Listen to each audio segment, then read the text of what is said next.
La nascita di Arlecchino di Roberto Piumini e Giovanni Manna. Sapete perché Arlecchino cammina così? Sapete perché tiene le mani cosa ha? Se volete saperlo, state a sentire. Arlecchino nacque da un uovo. Da un uovo. Quale uovo? E chi lo fece quell'uovo?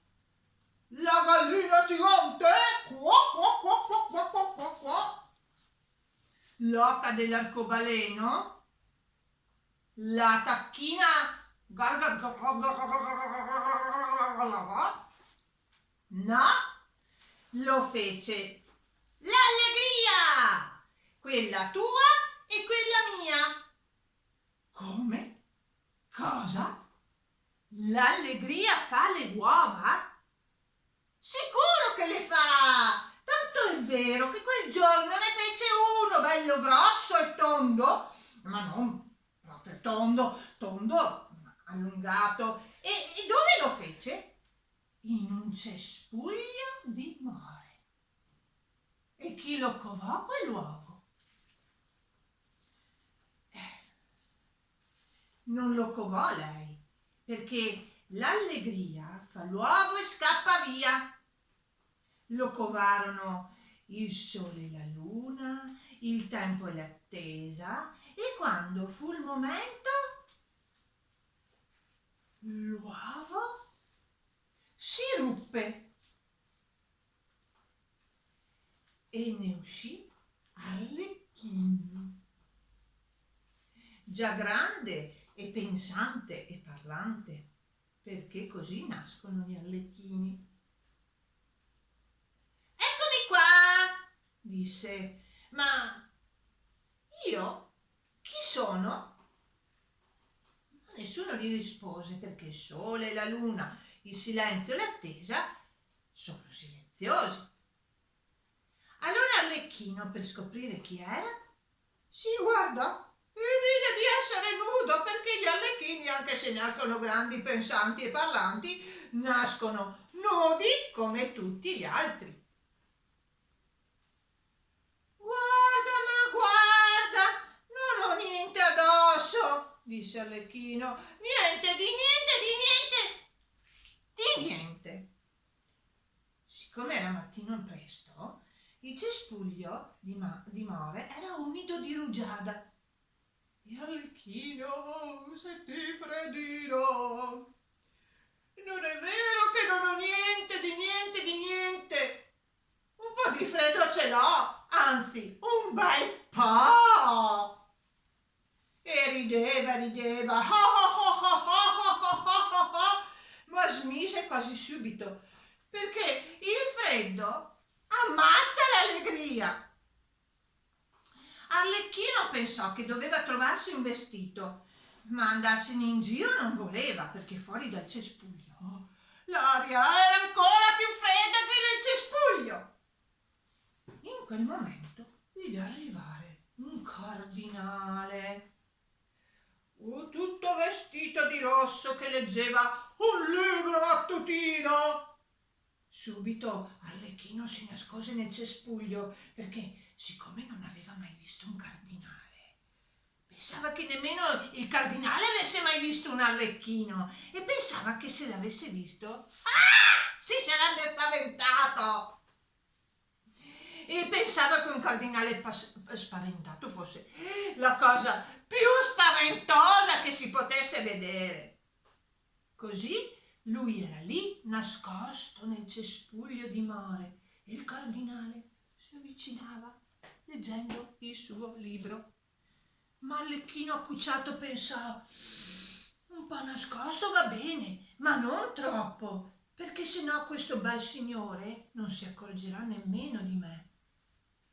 Allora, per non essere troppo nascosto, Arlecchino mise fuori un piede proprio mentre il cardinale passava. E il cardinale, leggendo il libro, si inciampò nel piede di Arlecchino e cominciò ad agitarsi tutto e a cadere in avanti.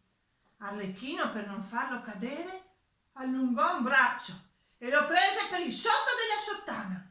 Ma ecco che la sottana si strappò, il cardinale cadde e quando dopo essere caduto si voltò e vide Arlecchino metà nel cespuglio e metà fuori con il pezzo della sua sottana in mano, si alzò velocissimo e scappò, gridando come se avesse visto il demonio in persona. Arlecchino, stupito, guardò il pezzo di stoffa rossa e disse: bello bello, me ne voglio fare un vestito. Il pezzo era bello, ma era piccolo e per quanto Arlecchino lo spostasse di qua e di là, sempre più velocemente riusciva a coprirsi, a ripararsi dal freddo, ma solo in piccola parte.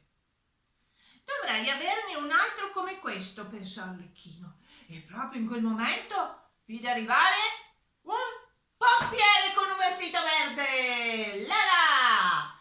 Allora si nascose nel cespuglio, ma per non nascondersi troppo si mise ad agitare il pezzo di stoffa rossa sulla testa. Quando il pompiere vide quel rosso gridò: per bocco! C'è un incendio in quel cespuglio! E si lanciò in avanti e cominciò a dare manate sullo straccio.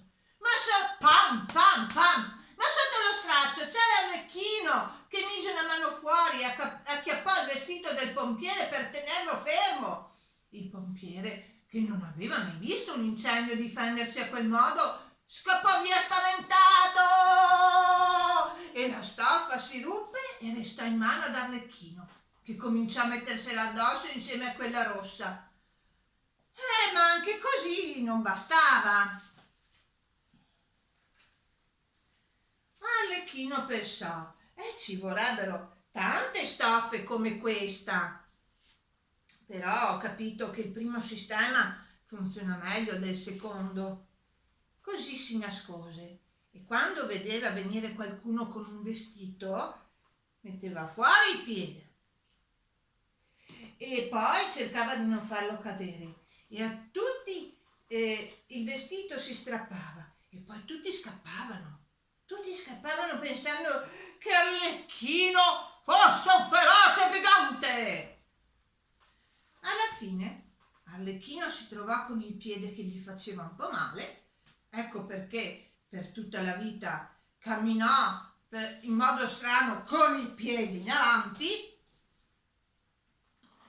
e con 27 pezzi di stoffa di tutti i colori e cercò di vestirsi con quelli. Ma i pezzi non stavano insieme, cadevano continuamente di qua e di là.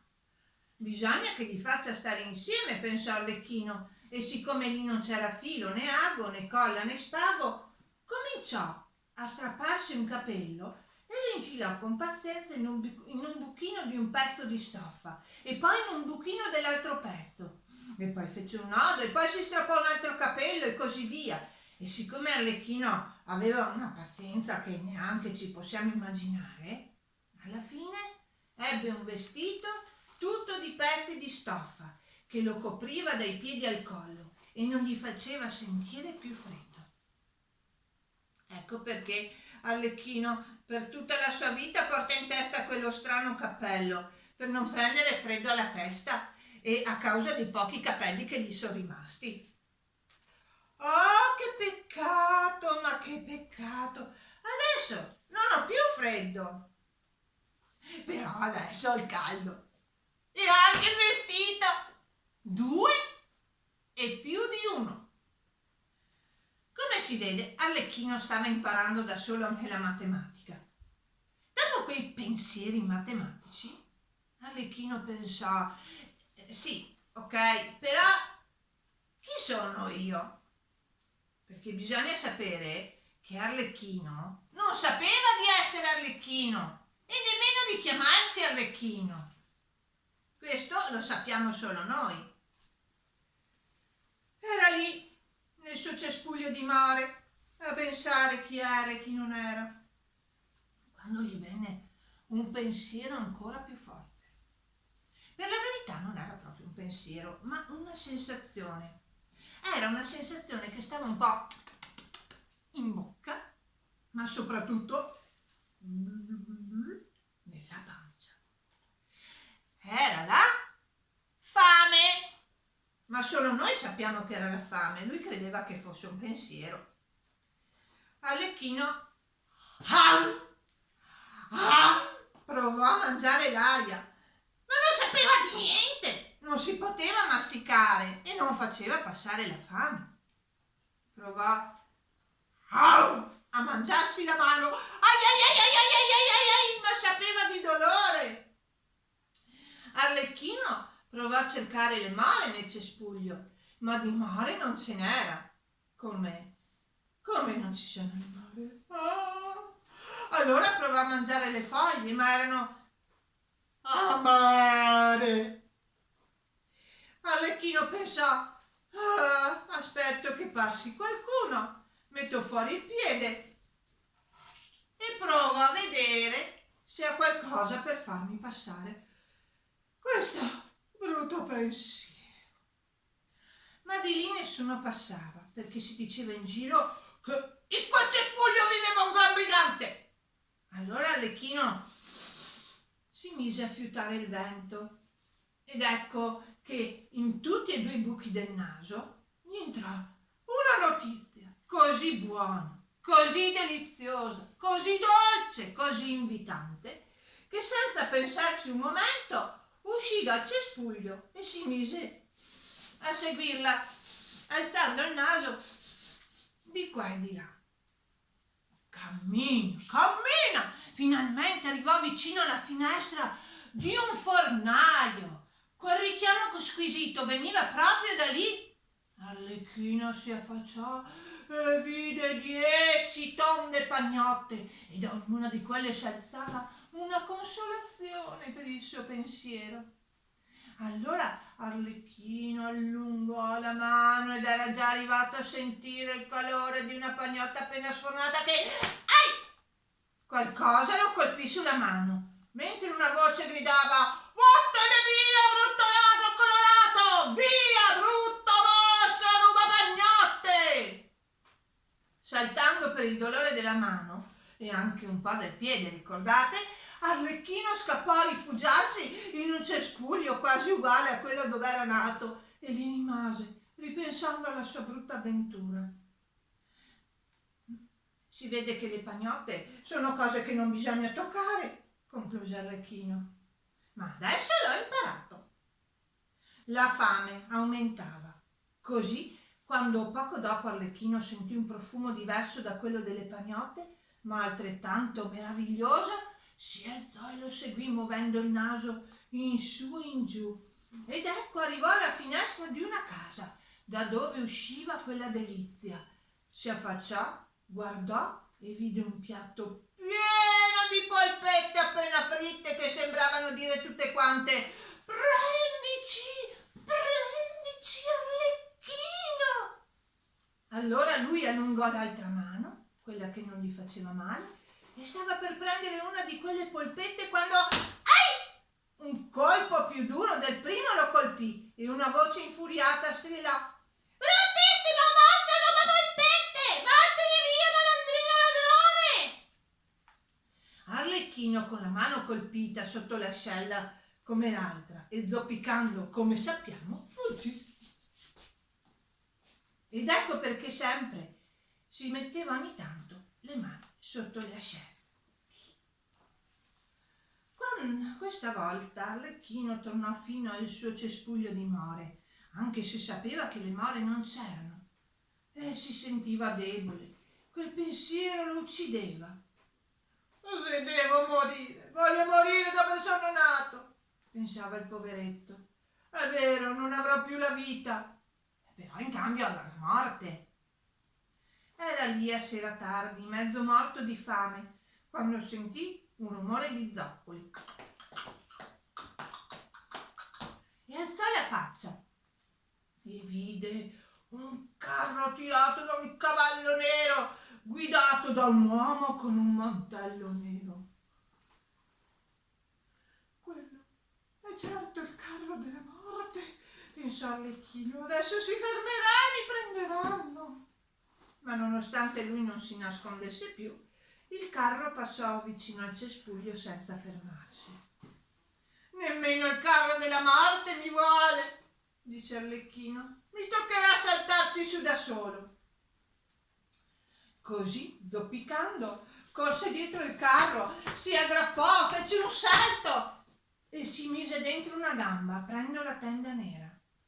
Dentro stavano seduti 4 personaggi che mangiavano delle cose tonde e profumate, prendendole da una grossa pentola ai loro piedi. I 4 smisero di mangiare e si voltarono a guardare Arlecchino. Dietro di loro, appesi a ganci, c'erano le cose più strane: trombe, fiori, tamburi, corazze, un sole, una luna, mantelli e scudi, spade e scettri, sonagli e maschere di animali, corone e gobbe finte. C'era un buon odore dentro il carro. «Salve, chi sei?» chiese una ragazza dalle guance rosa. «E non lo so», rispose Arlecchino. «Allora sei Arlecchino», disse un altro magro dalla faccia sorridente. «Vuoi una patata, Arlecchino?» gli chiese una donna grossa che sedeva vicino a lui. «Ma prima metti dentro anche l'altra gamba», disse un bel ragazzo pallido. Arlecchino mise dentro la gamba, ma non osò allungare le mani, per paura di quello che sappiamo. Poi mise avanti la testa, perché se doveva prendere una botta almeno sarebbe stata la prima, e poi mise avanti la faccia, e poi la bocca. E la donna grossa gli avvicinò una patata alle labbra, e lui la addentò e la masticò. Gli sembrò di sognare. Divenne felice. Era così buona che Arlecchino cadde dentro il carro a pancia all'aria e muoveva le gambe e le braccia come un cucciolo coccolato. Gli altri, ridendo, gli mettevano pezzi di patate in bocca. Anche l'uomo dalla barba nera che sedeva alla guida del carro si era voltato a guardare e si mise a ridere, e poi con un vocione da far tremare disse: «Benvenuto Arlecchino!»